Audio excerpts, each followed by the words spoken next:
इस समय हम नाला सोपारा के एवरशाइन इलाके में और हमारे साथ यहाँ की जानी मानी हस्ती अशरफ अली जी हैं और वो कांग्रेस के प्रत्याशी हैं। आइए आज जानेंगे उनसे कि आज तो प्रचार का दिन है, बहुत टाइट शेड्यूल है, समय बहुत कम है, लेकिन फिर भी अशरफ भाई से हम बात करेंगे। अशरफ जी, कहिए किस तरह का प्रचार चल रहा है और क्या मुद्दे हैं, क्या कहना चाहेंगे? देखिए, हम लोगों का प्रचार अभी जब से वार्ड नंबर 21 से डा प्रभाग से मैं अशरफ अली उम्मीदवार हूं भारतीय राष्ट्रीय कांग्रेस का।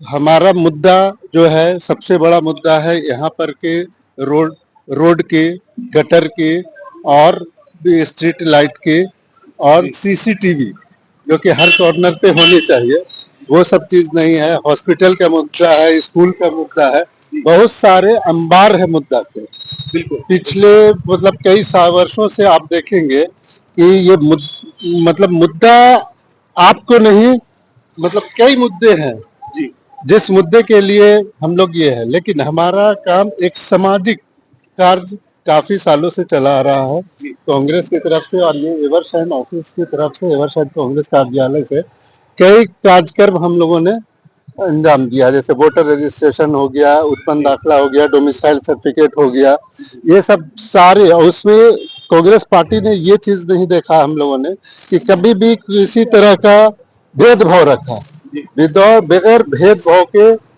जो सामाजिक कार्य होता है वो सामाजिक कार्य किया हम लोगों ने। और यहाँ पर से कार्यकाल जब से स्टार्ट हुआ है तब से सामाजिक जो भी कार्यक्रम है वो चालू होता है। मेडिकल कैंप हो गया, डोमिसाइल सर्टिफिकेट, और लोगों को सबसे मेन चीज है कि लोगों को उसके हाथ में दिया। डोमिसाइल सर्टिफिकेट के लिए लोग तहसील ऑफिस जाते हैं, तहसील ऑफिस में चक्कर लगाते हैं, चप्पल घिसते हैं, जूता घिसते हैं, उनके हाथ में 10 दिन के अंदर दिया। सीनियर सिटीजन कार्ड दिया, सीनियर सिटीजन हॉल में हम लोगों ने ये सब रखा। ये सब सारा कार्यक्रम हमारा कंटिन्यू चल रहा है। आज वोटिंग का टाइम आ गया है, बड़े बड़े नेता आपको दिखेंगे, वोट लेने के लिए आएंगे, आप उनका कार्यक्रम चालू होगा। बहुत मैं पूछता हूं कि वो नेता से सिर्फ जनता का सवाल ये होना चाहिए कि पिछले 5 वर्ष में आपने क्या काम किया। बहुत बड़ा सवाल, ये सबसे बड़ा सवाल है। आप अपना 5 साल का किसी भी सोसाइटीज में कोई भी जाते हैं, नेता कहीं भी जाते हैं, चाहे वो चोले हो या डोंगरी हो, कहीं पर का भी सवाल हो, उनका पिछला 5 साल का कार्यकाल क्या रहा। सिर्फ नाम से नहीं चलेगा, हम लोग काम से लोगों के जनता के बीच में है, और लोगों के जनता के बीच में सिर्फ काम के आधार पे हमने जो किया है पिछले 5 साल में कार्यकाल, जो भी काम किया उस काम के आधार पे वोट मांगेंगे। किसी तरह का भेदभाव नहीं, किसी तरह का ये नहीं, कोई क्रिटिसाइज किसी का पार्टी का नहीं करता, लेकिन जब अगर पार्टी है तो हमारा काम भी कर्तव्य बन जाता है लोगों की सेवा करना। एक और चीज देखी गई यहाँ पर कि बहुत से जो लोग हैं यहाँ पर हमेशा आपसे यहाँ पर मिलने आ रहे हैं। हमने भी एक छोटा सा ग्राउंड सर्वे किया, जहाँ हमें पता चला कि बहुत कम ऐसे नेता होते हैं जो सभी वर्ग में, सभी धर्म के जो लोग हैं उनके बीच में जो है फेमस होते हैं। आप उनमें से एक है, क्या इसका राज है? देखिए, इसका राज ये है, हम जिस परिवार से आते हैं ना, वो परिवार में किसी तरह का भेदभाव दिखाया नहीं, बचपन से लेके बड़े तक। जिस परिवार से, जिस जगह से पल बढ़कर आए हैं यहाँ पे, उस परिवार ने कभी भी सिखाया नहीं। हमारे फादर भी सब लोग से सामाजिक कार्य करता थे, तो हमारे बीच में ये किसी तरह का भेदभाव नहीं है।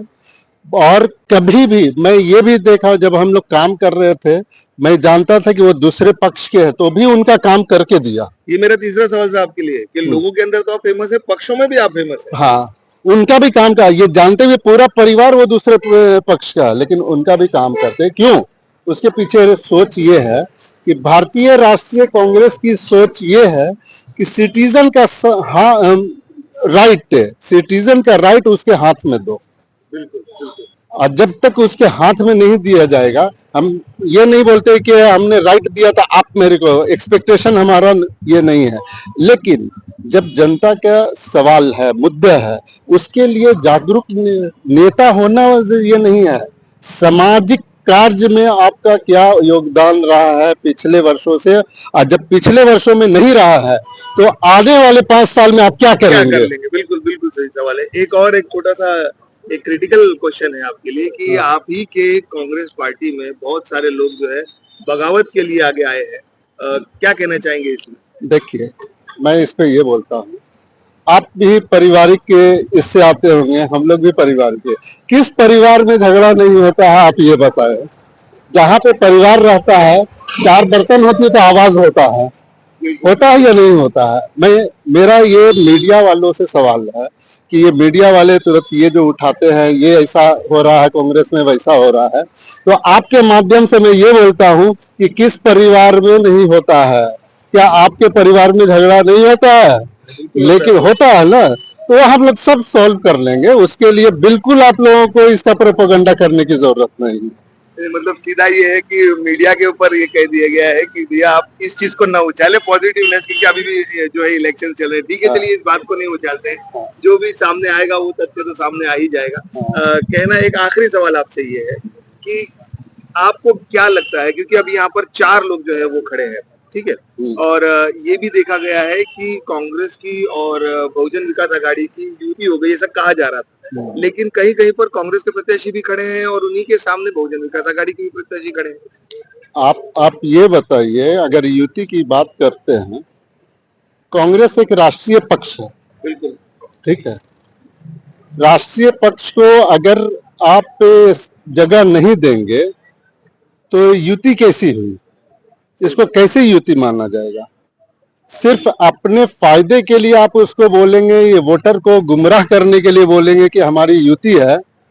हमारे मतलब दूसरे पक्ष के लोग आए भी थे, सीनियर लोग, वो बोल रहे थे, मैंने उनको यही बोला कि आप अगर पैनल की बात करते हो, इस पैनल, तो उस पैनल में कांग्रेस को अगर युति है तो जगह क्यों नहीं दिया?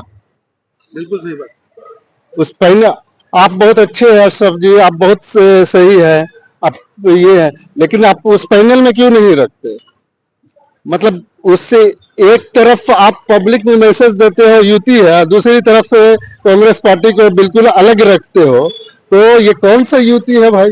ये तो नहीं है कि कांग्रेस का प्रत्याशी दूर रहे, पब्लिक आ जाए, इसी मोटिव से, इसी इरादे से ये बोला जाता है, ये भ्रम फैलाया जाता है लोगों के बीच में कि कांग्रेस के साथ युति, अगर कांग्रेस के साथ युति है तो वार्ड नंबर 15 में जी एक अंगूठी है, सिंबल, मैं आपको दिखाता हूँ सिंबल। जी जी, अगर ये बोलते हैं कि पैनल में ऐसा है, तो उस सिंबल को कैसे आप अपने पैनल में रखा? नंबर 1 सवाल।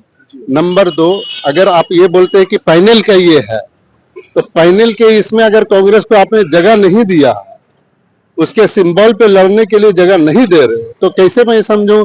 ये वार्ड नंबर 21 में आपने जगह नहीं दिया, वार्ड 22 में भी हमारी कांग्रेस की एक उम्मीदवार खड़ी है, वहां भी जगह नहीं दिया, तो आप इसका मतलब भ्रम फैला रहे हैं। लोगों को क्या संदेश देना चाहेंगे आपकी तरफ से? हमारे तरफ से लोगों को यह संदेश है कि आप नेता का नहीं, आप एक सामाजिक कार्यकर्ता का चुनाव करें, जिसका उनका कार्य अहवाल देखा जाए, उनका कैरेक्टर देखा जाए, वो किसी तरह की वसूली में तो नहीं है। मेरा खुला सवाल है उन लोगों से जो जगह जगह पे वसूली का ये धंधा ये करके बोलते हैं कि मैं उस डिबेट में नहीं जाना चाहता हूं, लेकिन एक सही शिक्षित आदमी, पढ़ा लिखा आदमी, एजुकेटेड आदमी, मैं मैनेजमेंट किया हुआ MBA ग्रेजुएट, तो हमें वैसे लोगों को चुनना है जो साफ छवि का हो, जब तक जो कार्य करता हो। जब तक साफ छवि के लोग और जो कार्य करने वाले लोग को नहीं चुनेंगे, आप लोगों को ऐसा भी गुमराह किया जाएगा कि कुछ पैसे देके लुभावना चीज किया जाएगा, पैसे दिया जाएगा, वोट लिया जाएगा। तो मैं उन जनता को भी आह्वान करना चाहता हूं कि पैसे लेकर अगर आप वोट देंगे तो आप उनसे काम की अपेक्षा मत रखो, वो काम नहीं करेंगे आपका। बहुत बड़ी बात। काम का अगर ये है तो आपको विदाउट किसी इंटरेस्ट के आपका राइट है, प्रत्याशी वैसा होना चाहिए। और आपके बीच में अशरफ अली एक साफ छवि का प्रत्याशी एवरशाइन के लिए है, सभी जगह के लिए है, वो सभी समाज के लिए काम किया है, वो खड़ा है और आप लोगों से आह्वान करता है कि हमें आपकी सपोर्ट की जरूरत है, आप लोग हमें जिताए। बहुत बहुत शुक्रिया आपका तेलंगाना न्यूज़ पीएसके से बात करने के लिए। तो हमारे साथ अशरफ अली साहब, और बहुत बड़ा आह्वान उन्होंने किया है लोगों से कि साफ छवि के नेताओं को चुनिए और ऐसे नेताओं को चुनिए जो लोग कार्य करते हो। और बहुत बड़ा एक सवाल लोगों के बीच में छोड़ जा रहे हैं कि आप ये अपने प्रत्याशी से पूछे कि पिछले 5 साल आप कहाँ थे, क्या आपने वो पिछले 5 सालों में कुछ कार्य किया है, और अगर किया है तो क्या वो विकास कार्य था, और अगर विकास कार्य किया है, क्योंकि ये जो है ना बहुत ही हमारे से जुड़ा हुआ मुद्दा है। और नगर सेवक जो होता है वो नगर की सेवा के लिए होता है, नगर हमारा ही है जहां हम रहते हैं। तो वहां अगर उन्होंने कुछ काम किया है तो उस हिसाब से आप वोटिंग, आपकी मर्जी है, आपका दिल है, लेकिन सोच समझ के वोट कीजिए।